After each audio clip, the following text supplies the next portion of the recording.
Buenos días, estimados estudiantes. Bueno, en esta clase continuaremos hablando sobre los sistemas de reproducción de plantas cultivadas. Esta clase es bien importante recordar algunos procesos que ocurren en la polinización, en la fertilización. Me gustaría comenzar recordándoles pues, que es una flor perfecta y completa, ¿cierto? Que es la que posee el gineceo y el androceo en la misma flor. Entonces, como ustedes bien recuerdan, el gineceo es conformado por el estigma, el estilo y el ovario, y dentro de los ovarios se encuentran los óvulos, ¿cierto? Entonces, que cuando ellos son fertilizados, cada uno de los óvulos me va a corresponder a una semilla. Y en el caso del androceo, pues tenemos las anteras, que dentro de las anteras se encuentran los granos de polen y los filamentos. Y bueno, una flor completa, pues bueno, tiene otras componentes, que es los pétalos, estambres, pistilos, ¿cierto? Entonces, bien, pero ¿qué es una flor imperfecta? Bueno, la flor imperfecta se le llama aquella que tiene los sexos masculino y femeninos en diferentes flores, ¿cierto? Bien, aquí algunos ejemplos. En este caso, un fruto simple. Entonces tengo solamente un ovario en el gineceo. Tengo varios óvulos. En esta parte se encuentra el androceo, donde tengo los estambres, las anteras. Y cuando las anteras están dehiscentes, entonces vienen y polinizan y posteriormente fertilizan cada óvulo, que se va a transformar en una semilla. O yo puedo tener frutos agregados, que cada fruto, en este raspberry, es una flor. Entonces yo voy a tener cada estigma, cada ovario, y todo este fruto entonces va a madurar. Todos estos frutos van a madurar en el mismo tiempo. Entonces son, llamémosle así, frutos agregados. O puedo tener una experiencia aquí de la manzana, entonces donde se muestra el gineceo, el androceo, entonces, y todo esto en conjunto me va a formar, después que ocurra la polinización y la fertilización, me va a formar el fruto. Bien, aquí un ejemplo con el tomate, la flor del tomate y todas sus características. Entonces, por eso me gustaría que ustedes ya tengan escogida su especie y estén desarrollando y ya las tengan plantadas.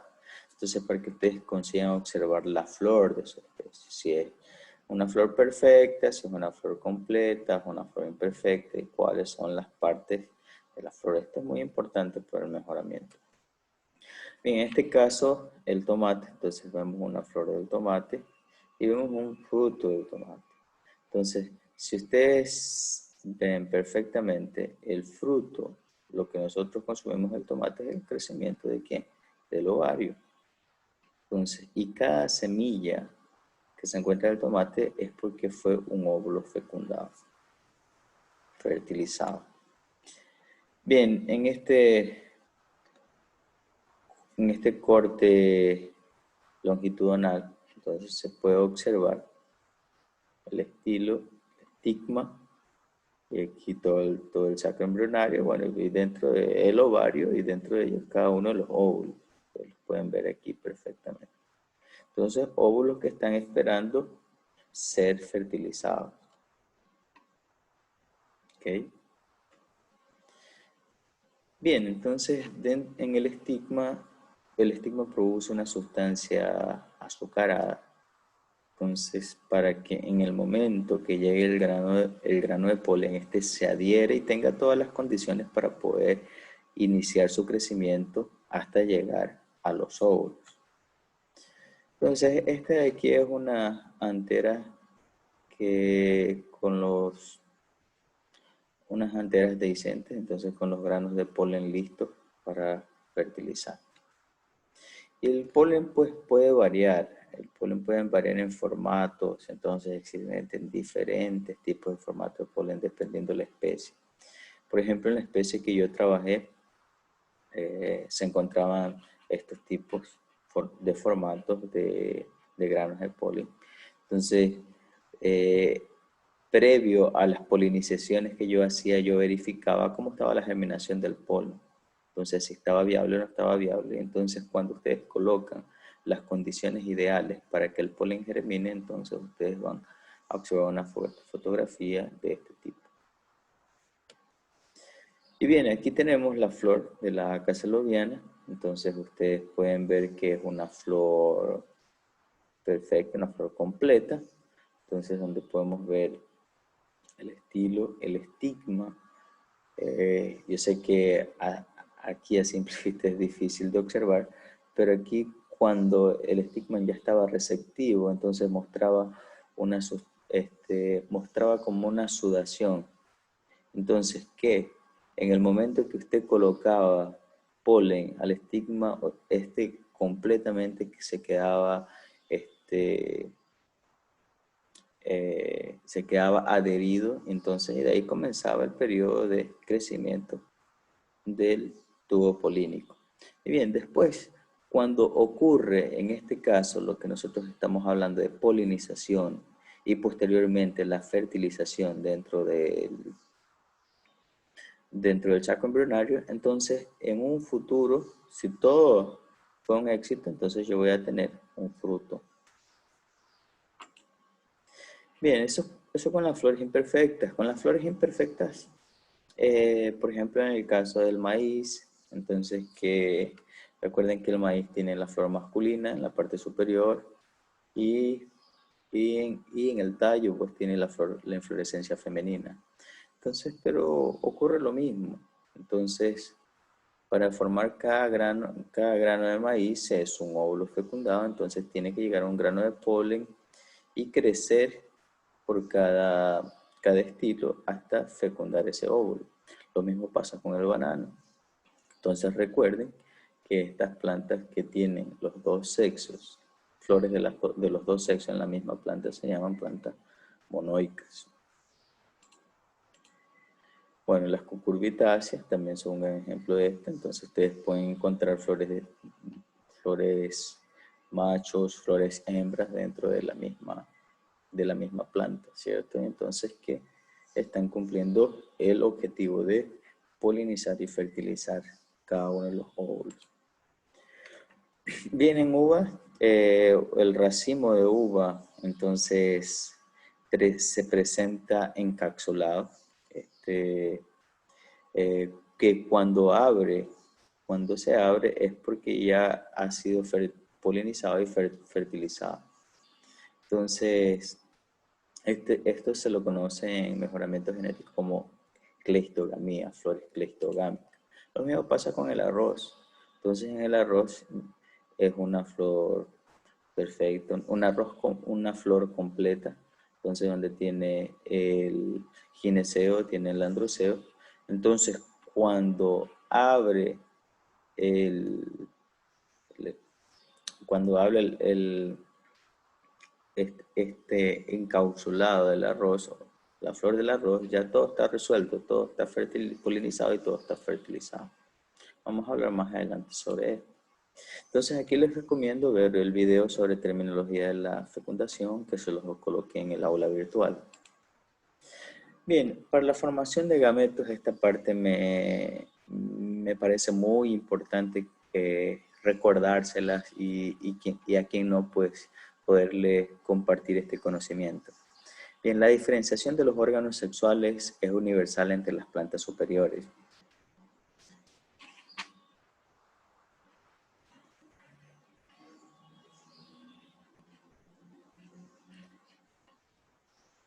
Y, por ejemplo, en las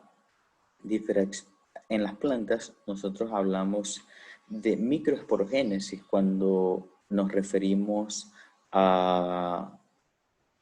cuando nos estamos refiriendo a toda lo que acontece en el androceo.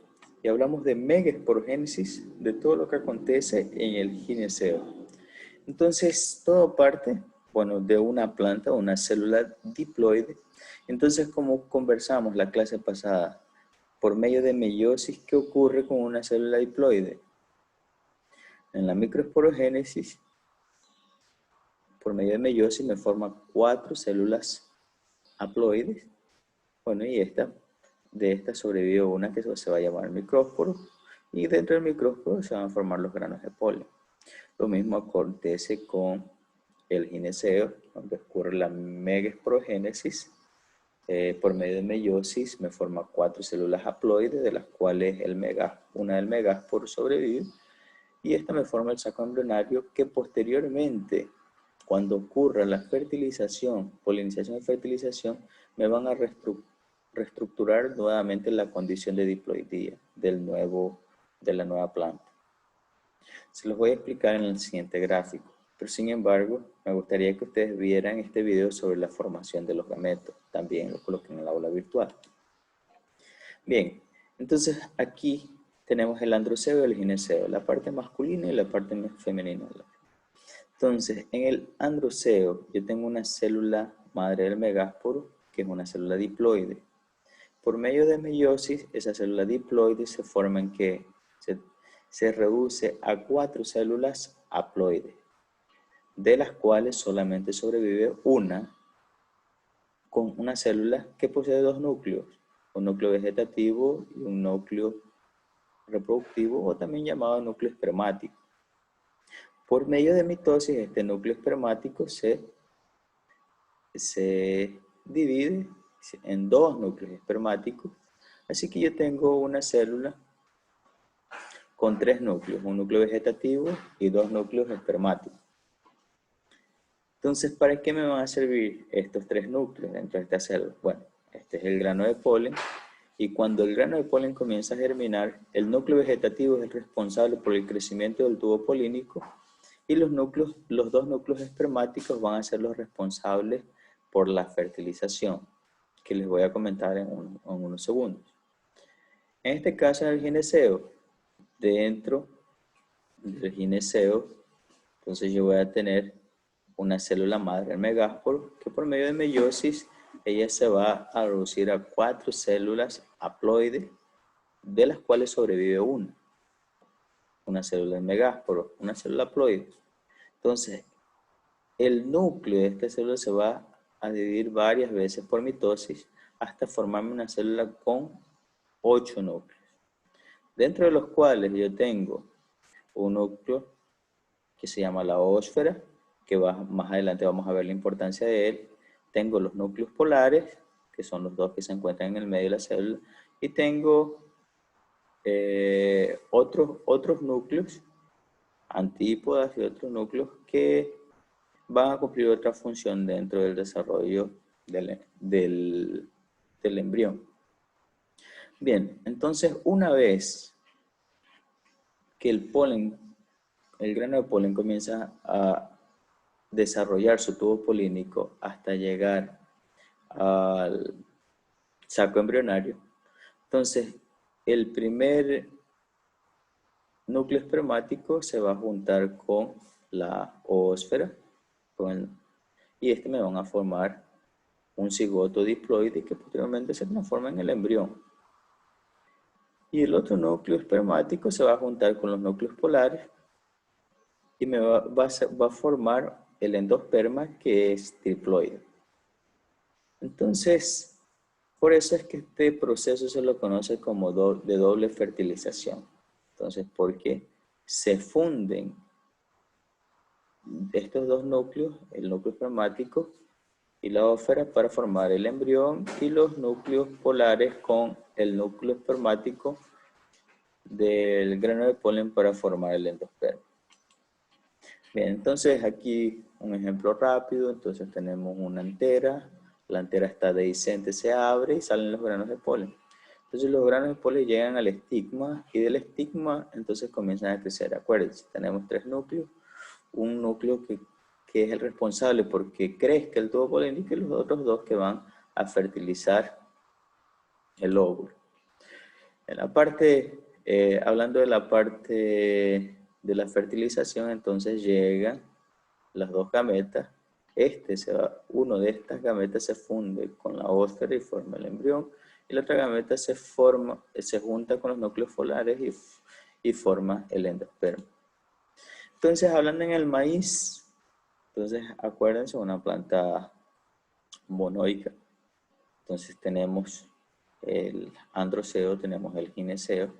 Entonces, en el androceo, en la inflorescencia masculina, bueno, una célula diploide por medio de meiosis se reduce a 4 células haploides, las cuales sobrevive una, de estas 4 una.